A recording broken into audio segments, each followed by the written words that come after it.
Hello, and thank you for coming to this public hearing for Amendment 43 to the Fishery Management Plan for the snapper grouper fishery of the South Atlantic region.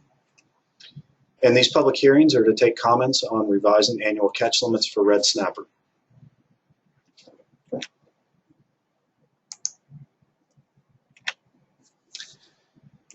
As most of you know, the red snapper fishery has been closed since 2010, with the exception of many seasons that occurred in 2012, 2013, and 2014.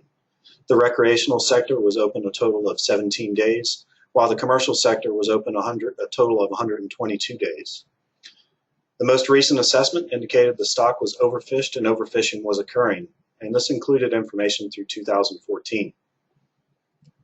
Since then, the Scientific and Statistical Committee of the South Atlantic Council has indicated that the stock is continuing to rebuild from past levels and that the level of overfishing is unknown. One of the reasons that the level of overfishing is unknown is because a high percentage of the fishing mortality that was occurring in 2014 was due to dead discards. And the estimate of dead discards, a significant portion of that is coming from the private recreational fishery, which has been indicated as being highly uncertain for red snapper. And what I have presented here is a trend in abundance for red snapper. This is based on a trends report that the South Atlantic Council gets every year from the South Carolina Department of Natural Resources. They do a trap survey out in the ocean, and they've been conducting this survey with similar methods since 1990. And what we can see here is looking at a declining trend from 1990 to 2006.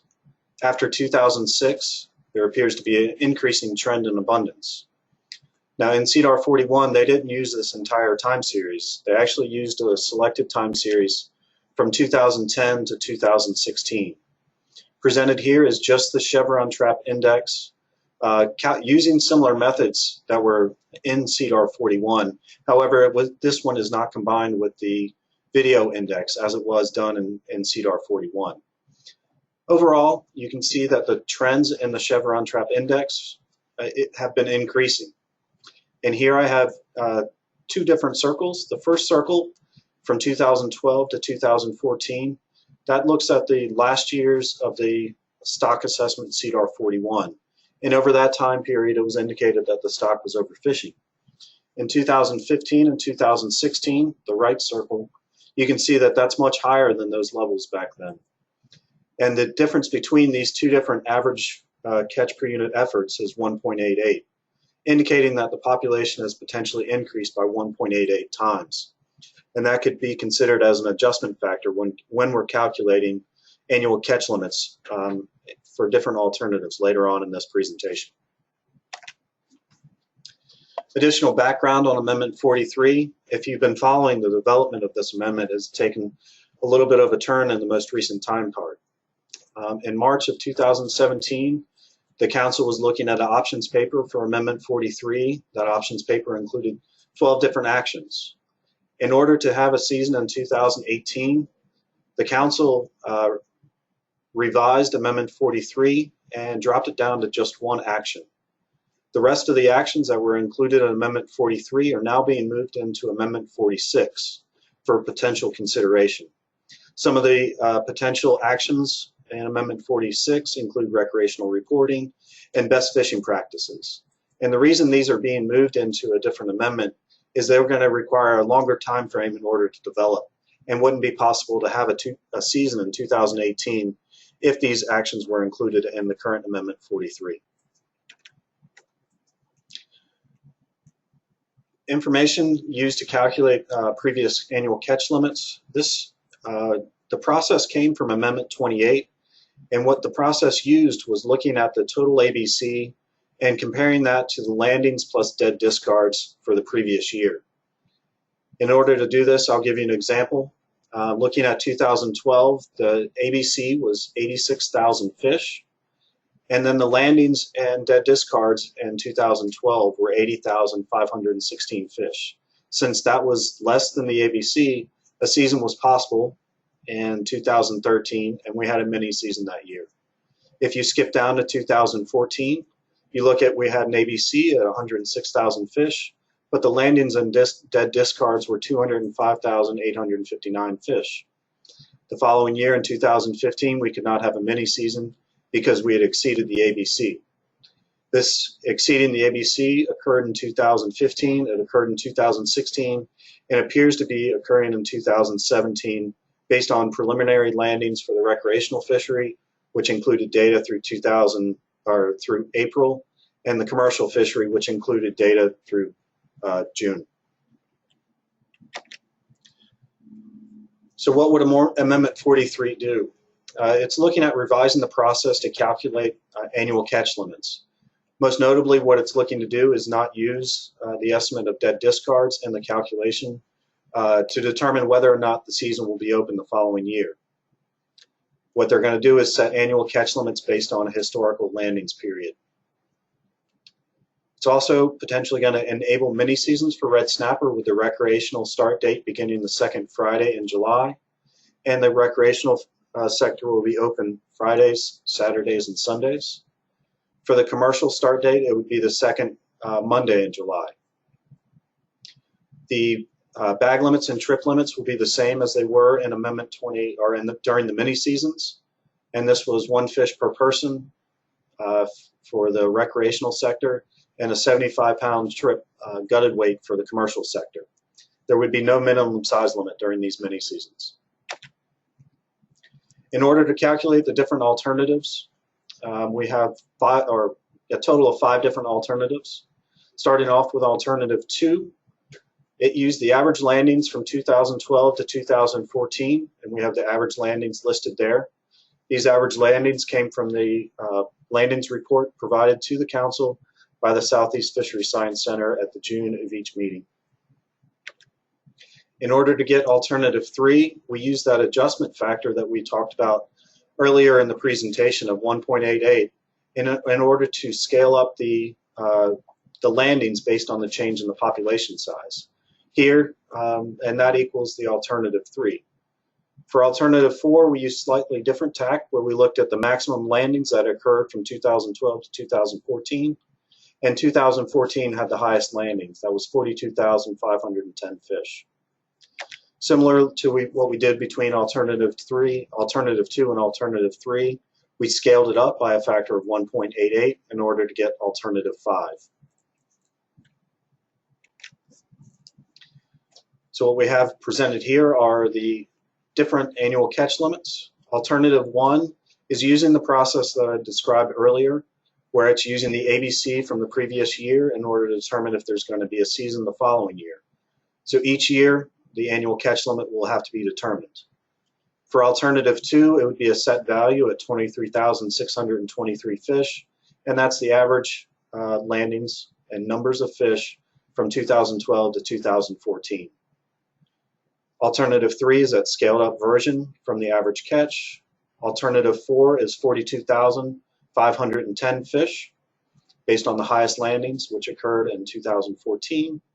And then we also have alternative 5, which is scaled up from alternative 4. We have an associated annual catch weight that comes from each of these alternatives, and we need this annual catch limit weight because the allocation formula or the allocations are actually developed in percent or developed based on weight of fish.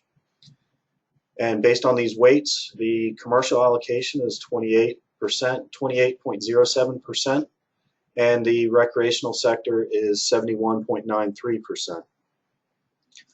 So in order to get the commercial ACL and weight of fish, it's simply multiplying the total ACL weight times 28.07, and you get 75,537 for alternative 2. In order to get the recreational number, we then need to convert the commercial ACL from weight to numbers of fish, and that was done by dividing by 9.71 pounds. The 9.71 pounds comes from the CDAR stock assessment. So we then subtract the number of commercial ACL from the total ACL in order to get the recreational ACL, which is 16,480 fish.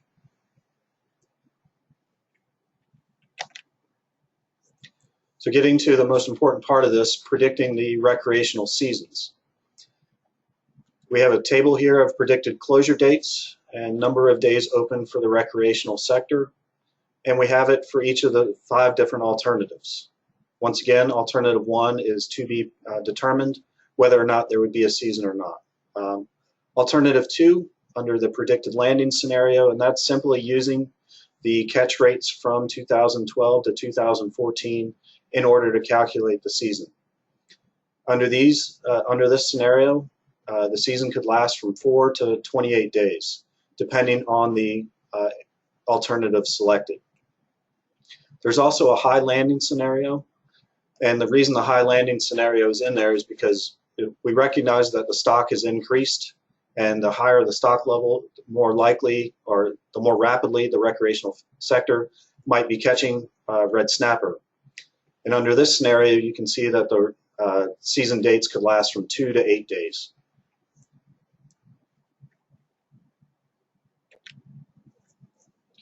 The commercial season, we have the 5 different alternatives listed once again.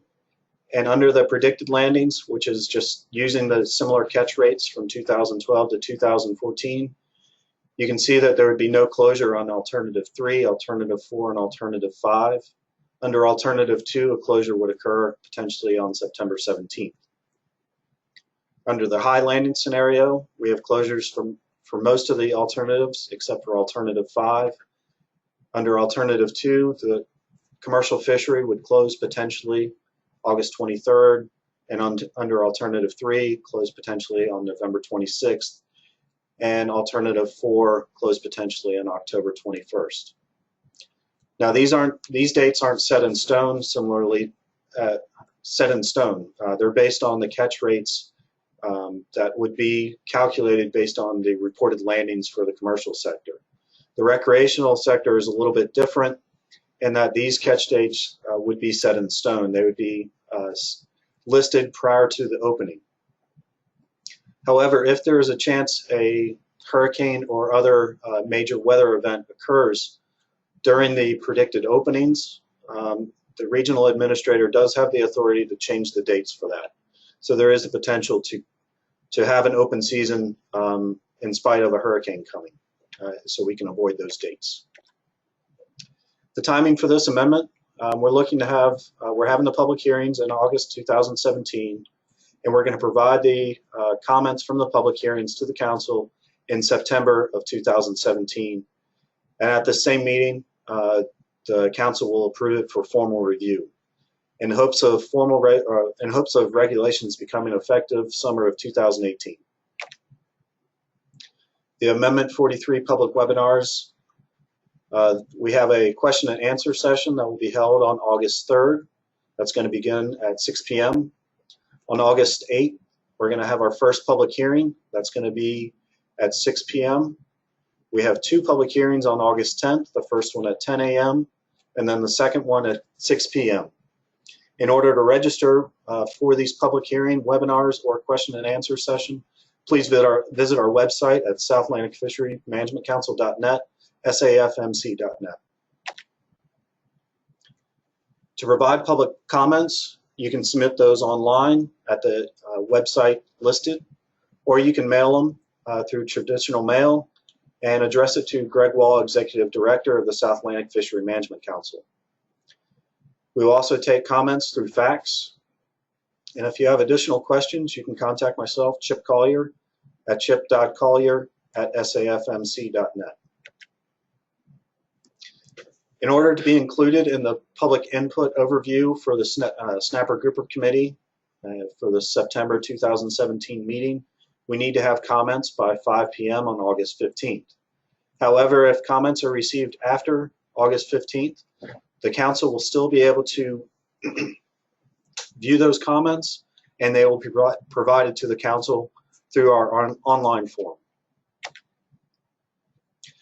And with that, I will take any questions.